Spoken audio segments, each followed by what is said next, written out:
today's English class about things. And to talk about things, I have my PA assistant, Yonghee. This is PA Yonghee. Hello, everybody, and Professor Neil. How are you?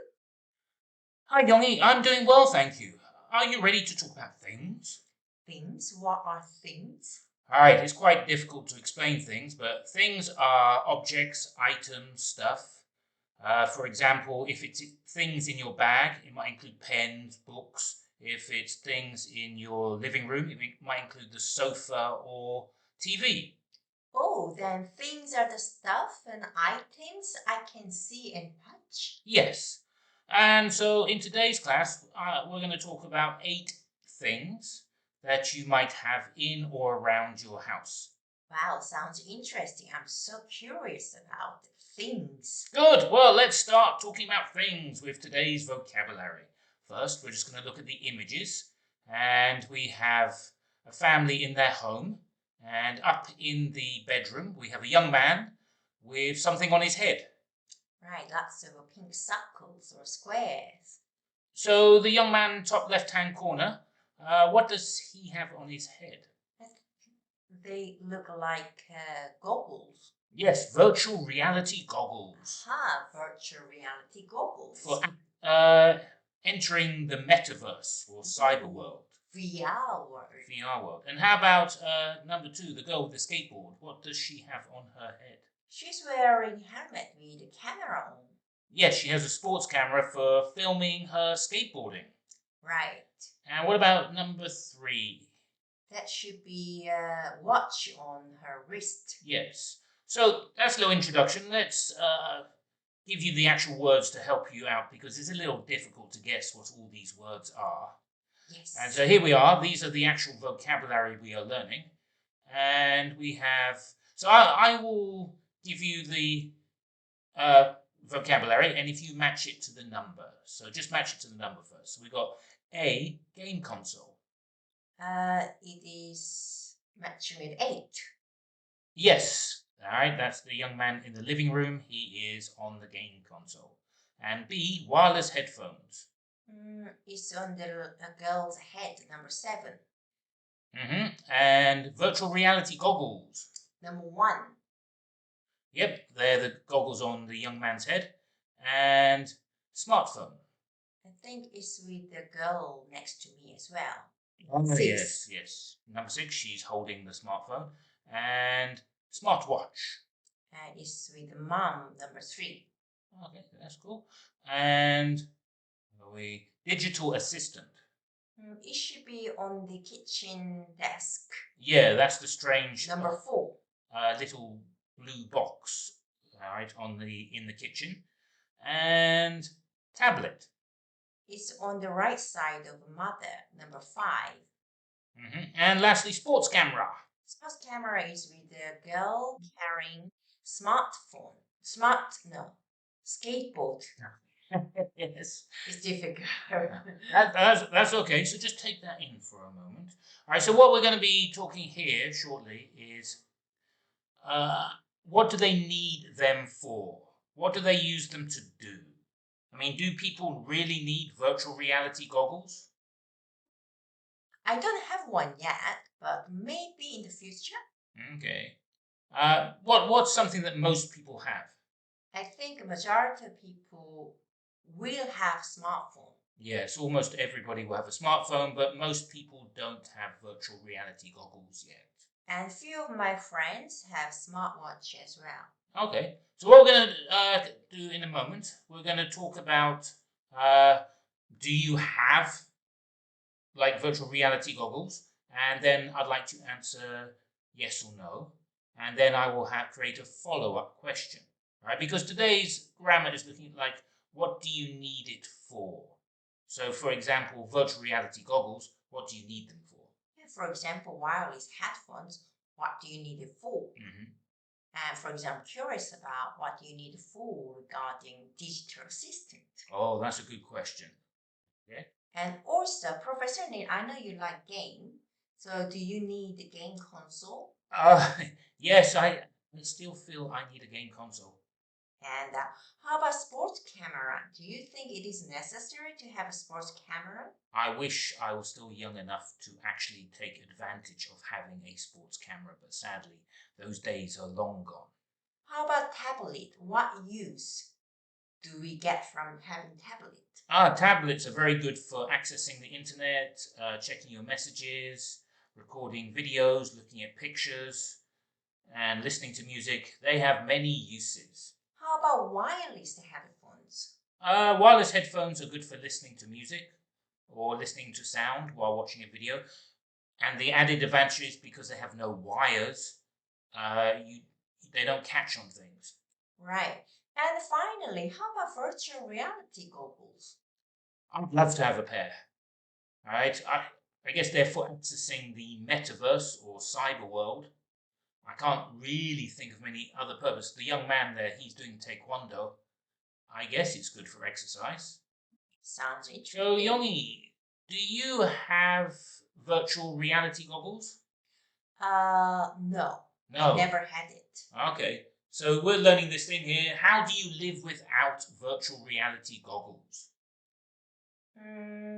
Sounds interesting question but I never had one, so I don't know what it's like to live without virtual reality. Okay, so I'll ask you a question about something you probably do have. Do you have a smartphone? Yes, I do. Okay, why do you need it?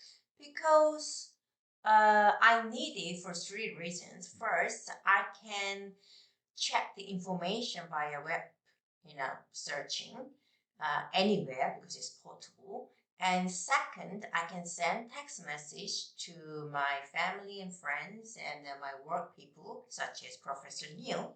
And finally, I can watch lots of video clips, YouTube, and listen to music. Okay, very good. So you use a bit of ing-like verbs in your talking there. So shortly we're going to talk about how to answer the questions here using infinitive form of the verb and the gerund form of the verb. Right, infinitive means professor using to plus verb to explain the purpose of things. And then you say gerund means verb plus ing form, right? Yes. So after we've gone through the conversation here, we will move on to the grammar. But first, we'll look at some of the conversation to get a better grasp of the grammar, where the person is talking about how they cannot live without something.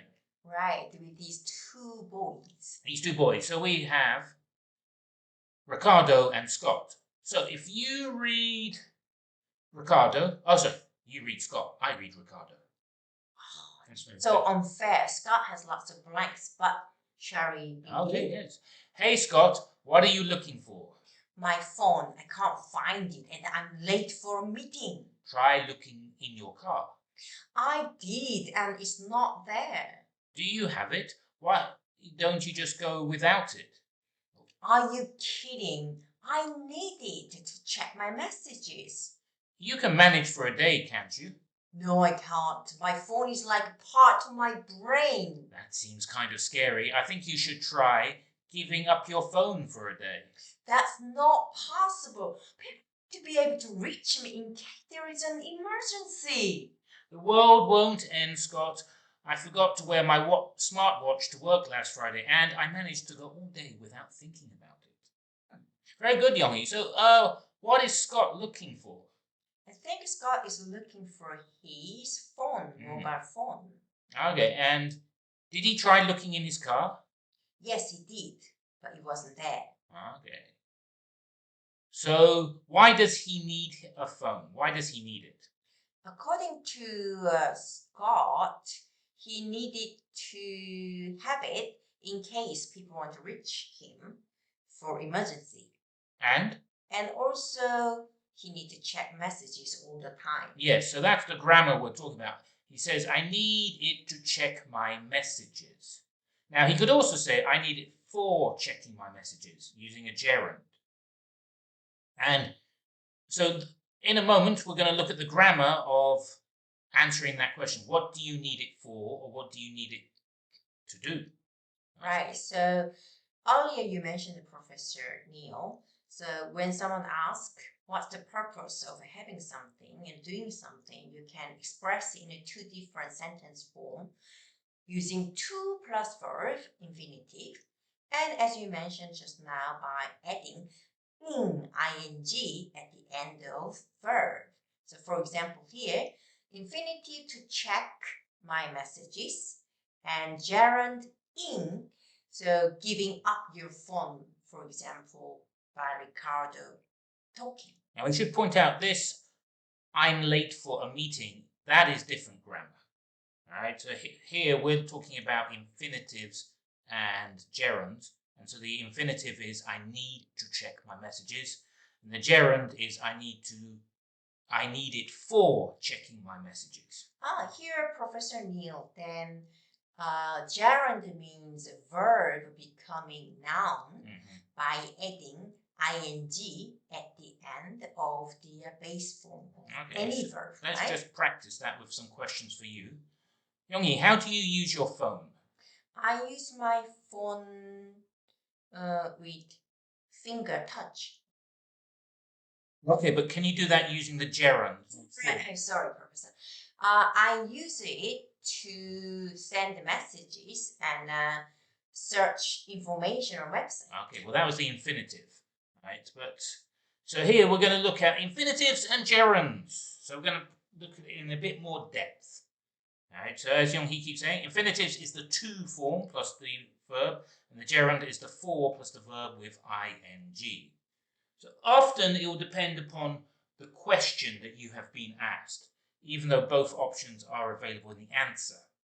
If a person asks a question asked with infinitive, I can answer it by using same as the question.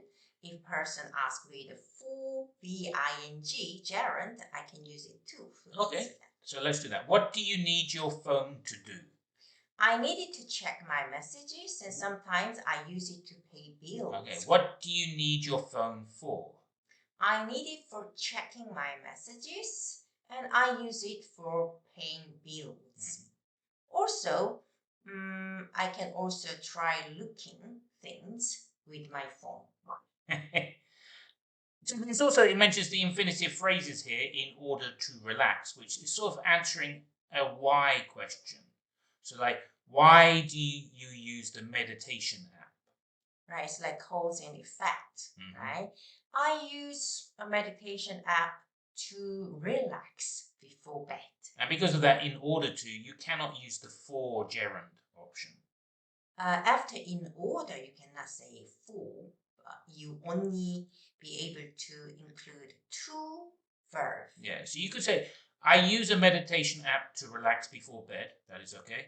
I use a meditation app for relaxing before bed. But if you put the in order to, you can only use the infinitive to. So I use a meditation app in order to relax before bed. Right, let's practice that with some exercises. Yonghi, are you ready for exercises? I love exercise. It gives me muscles to my brain. Okay, so here, choose the correct phrase to complete the sentence. And so I will ask the question. We'll try to do this properly. All right, so let's remove the arrow in a moment. So here you have to choose the correct form. So if it's to, you have to choose. So for example, what did she do to improve her English? She went online to improve her English. And so number 2, this software is good for protecting against viruses. And number 3, my daughter hides her phone under her pillow in order to chat with her friends. Very good. And let's do number 4. Should come up in a moment. It was a bit slow. Oh, there it is. And number 4, there's a great new app. Because it's with 4, I think it should be for practicing vocabulary. Excellent, yes. There's a great new app for practicing vocabulary. Okay, so in each case, you have to just make sure you get the right sort of option, either sort of with 2 or 4. Right. So if we rework on this, first one, she went online to improve her English. Number two, this software is good for protecting our computer against viruses. Number three, my daughter hides her phone under her pillow in order to chat.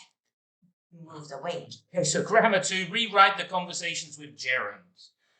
All right, so here, for example, number one, I'll do the example first. What do you use your phone for the most? So with the infinitive, I use my phone to play games, but they want you to change that to a gerund. So that would be the same meaning, right? Mm-hmm. So you, for example, it becomes I use my phone for playing games. So it would be I use my phone to play games. It would be same meaning as I use my phone for playing games. Yeah, so how do you use your sports camera? I use my sports camera to record my motorcycle rides.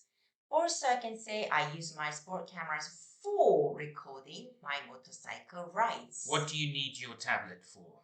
I need my tablet to read comic books. I need my tablet for reading comic books. What other technology do you use every day? I use my digital assistant to listen to podcasts. I use my digital assistant for listening to podcasts. Okay, so that's the two options we're looking at here, infinitives and gerunds. So what we're going to do now is just go back a little bit in our exercise and apply it to the vocabulary that we saw at the beginning, which like our virtual reality goggles, and answer the question, what are they used to do? What are they used for? So what do they use to do? You use the infinitive. What do they use for? You would use the for plus gerund, Right. the ing. So let's first start with infinitives, Yonghi. All right, let's try some infinitives, right, to talk about the vocabulary from before. So we'll be going there in a moment. Are you ready? Yes, Professor Neil. Once the screen shows the clue, I'm ready to challenge. Yeah. Come on. We're ready to go right now. Seems to be stuck on the grammar. Yes, but let's go through quickly the phrases here. Infinitives here used. I use meditation app in order to relax before bed, and I need her contact info in order to send a link. In order to send the image, your phone will need a wireless connection. All right, so let's try that one. Do you have a smartphone? Yes, I do. All right. Why do you need it? I use it for sending messages. Very good. Do you have a tablet? Yes, I do. Why do you need it? I use it to listen to the lecture. Okay. And so let's try infinitive. Same question. Do you have do you have wireless headphones? Yes, I use them to listen to the music. Oh, very nice. Do you have a virtual reality? Do you have virtual reality goggles? No, I don't have them. How do you live without it? I actually do not know. I've never used it. So if you don't have them, you can't really answer those grammatical questions. Not at all. Now search. Can I ask a question? Sure. Professor Neil, do you have digital assistant? Yes, I do in England. You are avoiding the answer. I'm saying yes, I do. So. And why do you need it? I need it for checking the traffic conditions on the road that morning, and for listening to the news, and for asking it to play music. Right. And do you have game console? Yes, I have a very old Sega Mega Drive console. I use it for playing Sonic the Hedgehog games. Right, that sounds very fun. Okay, so just going back to the dialogue a little bit. What does Scott use his phone for? He used it to check his messages. Mm-hmm. And how about Ricardo? What device does he have? He has a smartwatch. Yeah, what does he use it for? I don't know. He doesn't tell us, yes. So if you don't know, you don't know. That's fair enough. All right, that's another option. So that's our infinitives and gerunds. I think that's covered the grammar probably as well as we can at the moment. And so hopefully you'll be able to complete the exercises on infinitives and gerunds. So Yongi, any infinitive or gerund questions? I have to think about it very hard. Not really, Professor Neil. Well, that's fortunate. All right, so which one is the better choice? It doesn't matter. As long as you get the grammar right, both of them are acceptable. It's the arrow fall. All right, arrow's telling us to go for the exercises. We've done those, so just a little double check. And here showing that either option is okay. All right, now we're going to just briefly move on to the reading. So there are the answers. All right, so the reading. Digital detox. What is detox? Detox means you want to remove all the bad things from your life. Ooh, toxic. Yeah, so if you detox alcohol, you remove alcohol from your life. You detox cigarettes, you remove cigarettes from it. But this is digital detox, so it's removing digital devices from your life. The digital devices. Well, here our reading is going to tell us that we're using them too much. We've become addicted to them. Detox means free from addiction? Trying to make yourself free from addiction, yes. Right. So, Professor Neil, and are you addicted to digital devices? Oh, yes, a little. I use them too much. Oh, you need a detox. Yes. So here it says, is it time for a digital detox? Have you ever gone to your phone to check a text and then lost an hour of your time to social media? This is meant to happen. Tech companies have employed a great many psychologists because they want to attract you to your handheld device and keep you there. So it's not your fault, right? Companies know how to make you addicted to your device. You know how to attract me. Yeah, they know when you hear a notification, you get all excited. Oh, is it my friend? Is it my family? Have I won something? Oh, it's like a Pavlov's dog. Yes. yeah, in a sense, we are being trained. When the ring bells, it's food. And so it creates an addiction. Addiction. People start using, they cannot live without their phones. So these companies of digital device creators, product producers, creates very good feed for us. Yeah, so the idea is here, you need to detox. You need to stop using your phone. And if you stop using your phone, it will have positive effects on your mental health.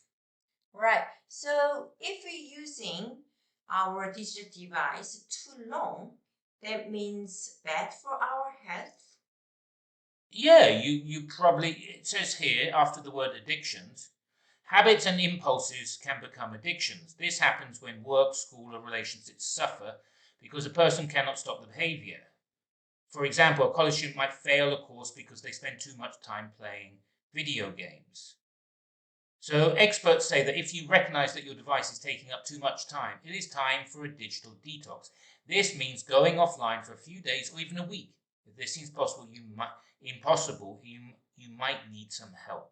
Right. Yeah, I understand that sometimes when I really watching something fun on my mobile, I just don't want to do anything. Yes. So scientists who were secretly observing one study group of adults said they needed a break to improve their lives. Right. Sense. All right, so that's things. You got to have it. Well done in finishing our little discussion on things. So next, have a nice day, and we'll see you later. Bye. Bye.